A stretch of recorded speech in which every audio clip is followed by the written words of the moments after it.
Hello friends, आप सभी का स्वागत है आपके अपने चैनल नमिता स्टडी स्पेस में। दोस्तों, आप सभी को पता है इस समय हमारा हिंदी गद्य साहित्य का इतिहास टॉपिक के अंतर्गत नाटक एवं एकांकी की प्रश्नोत्तरी चल रही है। पिछले वीडियो में नाटक एवं एकांकी से संबंधित हमने बहुत से प्रश्नों को देखा और उनके व्याख्याओं को भी देखा। आज की क्लास में भी नाटक एवं एकांकी टॉपिक से बनने वाले महत्वपूर्ण प्रश्नों के बारे में हम चर्चा करने वाले हैं। तो देर ना करते हुए स्टार्ट करते हैं हमारा आज का इम्पॉर्टेंट वीडियो। तो आज का पहला प्रश्न है, निम्न में से कौन गीति नाट्य नहीं है?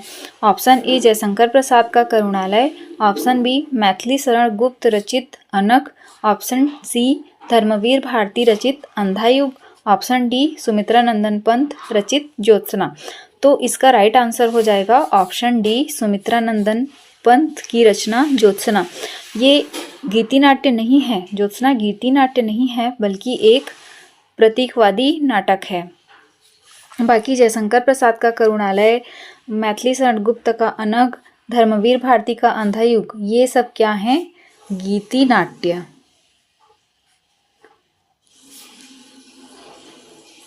बाकी ये सब गीति नाट्य हैं।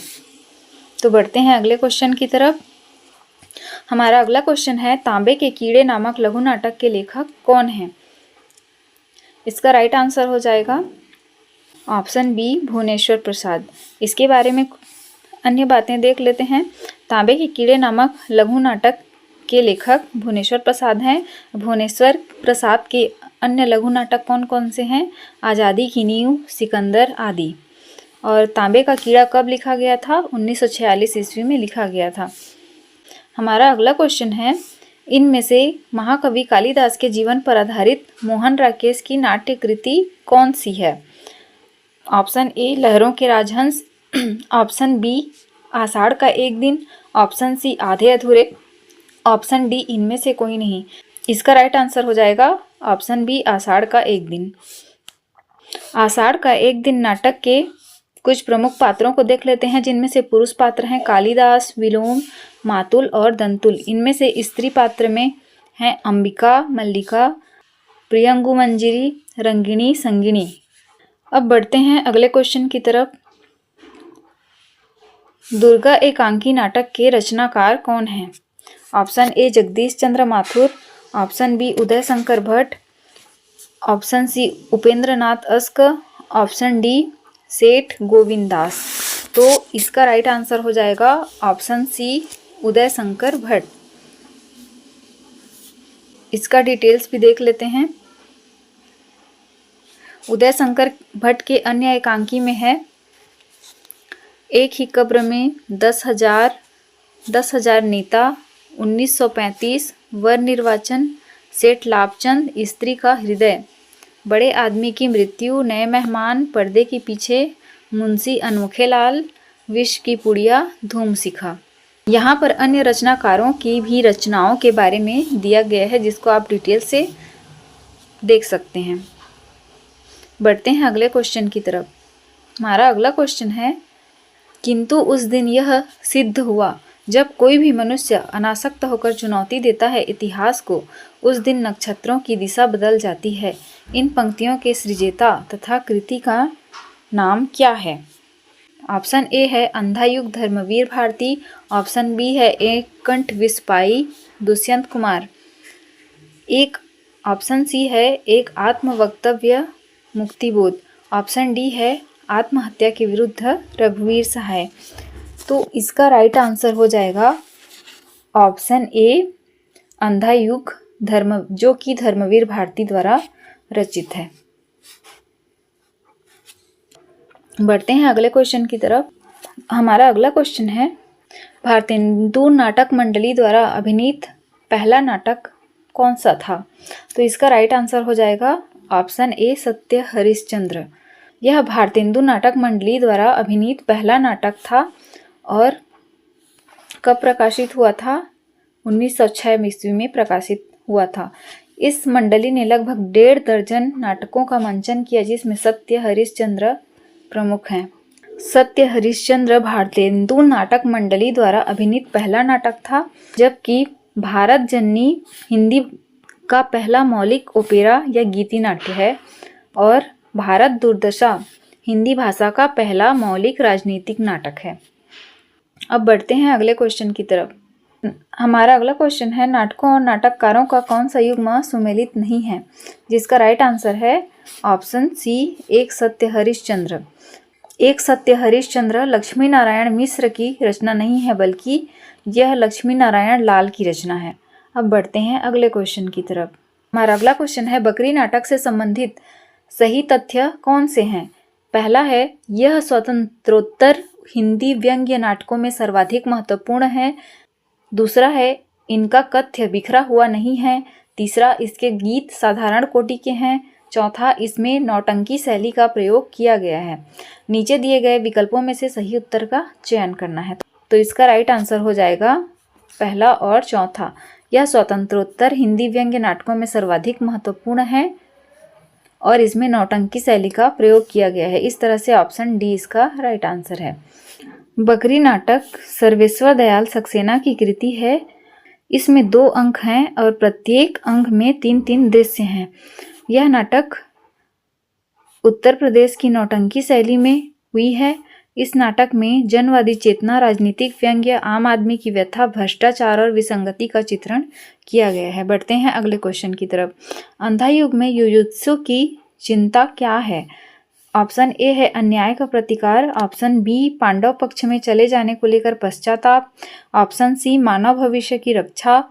ऑप्शन डी शाप मुक्ति। इसका राइट आंसर है ऑप्शन सी मानव भविष्य की रक्षा। अंधा युग से संबंधित अन्य पात्रों के बारे में भी देख लेते हैं कि इनमें कौन कौन से पात्र हैं। तो इसमें हैं कृष्ण, अश्वत्थामा, युयुत्सु, संजय, गांधारी, कृपाचार्य आदि पात्र महाभारत से ही लिए गए हैं। और अंधा युग के नाटककार कौन है? डॉक्टर धर्मवीर भारती। अब बढ़ते हैं अगले क्वेश्चन की तरफ। हमारा अगला क्वेश्चन है अंधा युग के संबंध में कौन से विचार सही हैं। पहला, यह महाभारत के 18वें दिन की कथा पर आधारित है। दूसरा, आधुनिक भावबोध को रूपायित करने वाले नाटकों में अंधा युग विशेष रूप से उल्लेखनीय है। तीसरा, इसमें बहिर्द्वंद और अंतर्द्वंद दोनों विकराल रूप में मौजूद हैं। और चौथा, अंधा युग आधुनिक त्रासदी को व्यक्त नहीं करता है। इन विकल्पों में से सही उत्तर का चयन करना है। तो इसका राइट आंसर हो जाएगा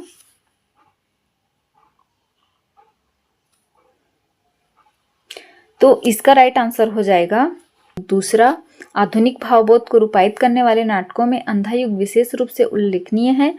और तीसरा, इसमें बहिर्द्वंद और अंतर्द्वंद दोनों विकराल रूप में मौजूद हैं। तो इस तरह से हमारा राइट आंसर हो जाएगा ऑप्शन बी 2 और 3।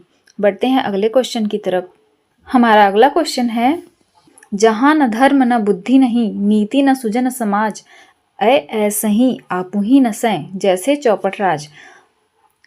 अंधेर नगरी के किस चरित्र से इस काव्यात्मक संवाद को कहलवाया गया है। तो इसका राइट आंसर हो जाएगा ऑप्शन ए और ऑप्शन डी। गुरु और महंत के बीच यह काव्यात्मक संवाद हुआ था। इसका डिटेल्स आप स्क्रीन पे देख सकते हैं। अंधेर नगरी नाटक में कुल 6 अंक हैं और इनमें से प्रमुख पात्र कौन कौन है? महंत, गोवर्धन दास, राजा, मंत्री एवं गुरु। ठीक है, अब बढ़ते हैं अगले क्वेश्चन की तरफ। हमारा अगला क्वेश्चन है भारत दुर्दशा के बारे में कौन से विचार सही हैं। इसका आरंभ महारानी विक्टोरिया की स्तुति से हुआ है। यह हिंदी का पहला राजनीतिक नाटक है। यह विचार प्रधान नाटक है। इसमें राजनीति राज में भारत के विकास की बात की गई है।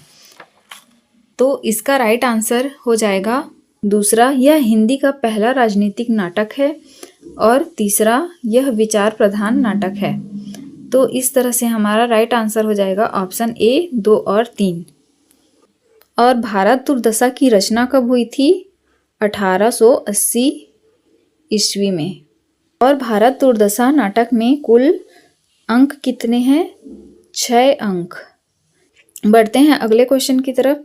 प्रकाशन वर्ष के अनुसार निम्नलिखित नाटकों का सही अनुक्रम क्या होगा? इसका राइट आंसर है ऑप्शन सी इसका डिटेल्स भी देख लेते हैं। आषाढ़ का एक दिन 1958 ईस्वी में प्रकाशित हुआ था। उसके बाद लहरों के राजहंस 1963 ईस्वी में प्रकाशित हुआ। उसके पश्चात आधे अधूरे 1969 ईस्वी में प्रकाशित हुआ और उसके पश्चात सबसे लास्ट में हानुस 1977 ईस्वी में प्रकाशित हुआ। बढ़ते हैं अगले क्वेश्चन की तरफ। हमारे अगले क्वेश्चन में सूची 1 में सभी पात्रों के नाम दिए गए हैं और सूची 2 में नाटकों के नाम दिए गए हैं। तो इसमें सकटार नामक पात्र था चंद्रगुप्त नाटक में, महाराष्ट्री नामक पात्र भारत दुर्दशा में, धातुसेन नामक पात्र स्कंदगुप्त नाटक में और गोवर्धन दास नामक पात्र अंधेर नगरी नाटक में उपस्थित थे। इस तरह से हमारा राइट आंसर हो जाएगा डी। बढ़ते हैं अगले क्वेश्चन की तरफ। प्रकाशन वर्ष के अनुसार जयशंकर प्रसाद के नाटकों का सही अनुक्रम क्या है? तो इसका राइट आंसर है ऑप्शन डी। इसका डिटेल्स देख लेते हैं। सबसे पहले जयशंकर प्रसाद की राजश्री नाटक 1915 ईस्वी में, फिर अजातशत्रु नाटक 1922 ईस्वी में, उसके बाद स्कंदगुप्त नाटक 1928 ईस्वी में और ध्रुव स्वामिनी नाटक 1933 ईस्वी में प्रकाशित हुई थी। जयशंकर प्रसाद के अन्य नाटकों में भी देख लेते हैं। सज्जन, कल्याणी परिणय, प्रायश्चित, विशाख, जन्मेजय का नागयज्ञ, कामना, एक घूंट, चंद्रगुप्त। बढ़ते हैं अगले क्वेश्चन की तरफ। अगले क्वेश्चन में 2 सूचियां दी गई हैं जिनमें नाटकों के नाम हैं और दूसरी सूची में नाट्य शैली दी गई है। अंधेर नगरी प्रहसन है, अंधा युग गीति नाट्य है, ध्रुव स्वामिनी समस्या मूलक नाटक है और आगरा बाजार लोक नाट्य शैली है। तो इस तरह से इसका राइट आंसर हो जाएगा ऑप्शन बी। बढ़ते हैं अगले क्वेश्चन की तरफ। अगला क्वेश्चन है, चंद्रगुप्त नाटक में किस चरित्र की बात पर प्रतिक्रिया व्यक्त करते हुए चाणक्य ने कहा था, मेरे पास पाणिनि में सिर खपाने का समय नहीं, भाषा ठीक करने से पहले मैं मनुष्यों को ठीक करना चाहता हूँ। तो इसका राइट आंसर है ऑप्शन डी, वररुचि।